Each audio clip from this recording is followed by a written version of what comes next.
സാമൂഹ്യ സമത്വത്തിലൂടെ ജനങ്ങളുടെ ക്ഷേമവും സംരക്ഷണവും ശക്തിപ്പെടുത്തി രാജ്യത്തെ ആദ്യ അതിദാരിദ്ര്യമുക്ത സംസ്ഥാനമായി കേരളം. സംസ്ഥാനത്തെ മുഴുവൻ അതിദരിദ്രരെയും ദാരിദ്ര്യത്തിൽ നിന്ന് മോചിപ്പിച്ച് അതിദാരിദ്ര്യ നിർമ്മാർജ്ജനം വിജയകരമായി നടപ്പാക്കിയ സംസ്ഥാനമായി കേരളം ചരിത്രത്തിൽ ഇടം നേടി. അതിദാരിദ്ര്യ നിർമ്മാർജ്ജനത്തിലൂടെ സമൂഹത്തിൽ എല്ലാ വിഭാഗങ്ങൾക്കും സമാനമായ അവസരങ്ങളും വിഭവങ്ങളും ഉറപ്പാക്കുന്ന സർവതല സ്പർശിയായ വികസനമാണ് കേരളത്തിലെ LDF സർക്കാർ ലക്ഷ്യമിടുന്നത്. കേരള വികസന മാതൃകയ്ക്ക് കൂടുതൽ തിളക്കവും പ്രസരിപ്പും നൽകിക്കൊണ്ടാണ് രാജ്യത്തെ അതിദാരിദ്ര്യം ഇല്ലാത്ത ആദ്യ സംസ്ഥാനമായി കേരളം മാറുന്നത്. കേരള പിറവിയുടെ 70ാം വാർഷിക ദിനമായ നവംബർ 1 മുഖ്യമന്ത്രി പിണറായി വിജയൻ ഇതു സംബന്ധിച്ച ഔദ്യോഗിക പ്രഖ്യാപനം നടത്തും. LDF സർക്കാരിന് പാവങ്ങളോടും അരികുവൽക്കരിക്കപ്പെട്ടവരോടുമുള്ള അചഞ്ചലമായ കൂറ് വ്യക്തമാക്കുന്ന മറ്റൊരു നടപടി കൂടിയാണിത്.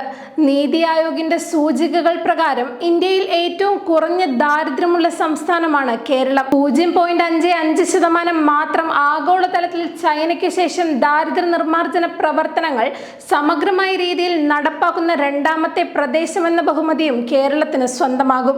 ചൈനയും വിയറ്റ്നാമും വർഷങ്ങളെടുത്ത് നേടിയതാണ് അതിദാരിദ്ര്യ മുക്തമായ നാടെന്ന സങ്കല്പം. ബൂർഷ്വാ ജനാധിപത്യ രാഷ്ട്രത്തിൽ കേന്ദ്രാധികാരം ഇല്ലാത്ത ഒരു സംസ്ഥാനത്ത് മാത്രം അധികാരം കൈയാളുമ്പോഴും അതെങ്ങനെ ജനക്ഷേമത്തിനും വികസനത്തിനും ഉപയോഗിക്കാമെന്ന വലിയ പാഠമാണ് LDF സർക്കാർ ലോകത്തിന് നൽകുന്നത്. സാമൂഹിക സാമ്പത്തിക ദുർബലത അഥവാ ദാരിദ്ര്യം എന്നത് നിരന്തരമായ മാറ്റത്തിന് വിധേയമായിക്കൊണ്ടിരിക്കുന്ന ഒരു പ്രതിഭാസമാണ്. പൊതുവിലുള്ള ശേഷികളുടെ അഭാവമാണ് ദാരിദ്ര്യം. എന്നാൽ ഏറ്റവും തീവ്രമായ അത്തരം അവസ്ഥകളെ അഭിമുഖീകരിക്കുന്നവരാണ് അതിദരിദ്രർ. ഭക്ഷണം, സുരക്ഷിതമായ വാസസ്ഥലം, അടിസ്ഥാന വരുമാനം, ആരോഗ്യസ്ഥിതി എന്നീ 4 ഘടകങ്ങളെ അടിസ്ഥാനമാക്കിയാണ് അതിദാരിദ്ര്യം നിർണയിക്കപ്പെട്ടിട്ടുള്ളത്. അടിസ്ഥാന സൗകര്യങ്ങളും അവകാശങ്ങളും നിറവേറ്റാൻ കഴിയാത്ത, ബാഹ്യ സഹായമില്ലാതെ ജീവിതം മുന്നോട്ട് കൊണ്ടുപോകാൻ സാധിക്കാത്തവരെയാണ് അതിദരിദ്രരായി കണക്കാക്കുന്നത്.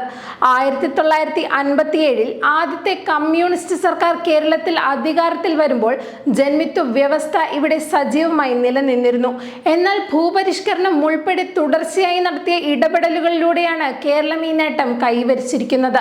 വിദ്യാഭ്യാസം, ആരോഗ്യം, സാമൂഹ്യ ക്ഷേമം തുടങ്ങിയ മേഖലകളിൽ കേരളം കൈവരിച്ച നേട്ടങ്ങളുടെ തുടർച്ചയായാണ് അതിദാരിദ്ര്യം പരിഹരിക്കുകയെന്ന അവസ്ഥയിലേക്ക് കേരളം എത്തിയിരിക്കുന്നത്.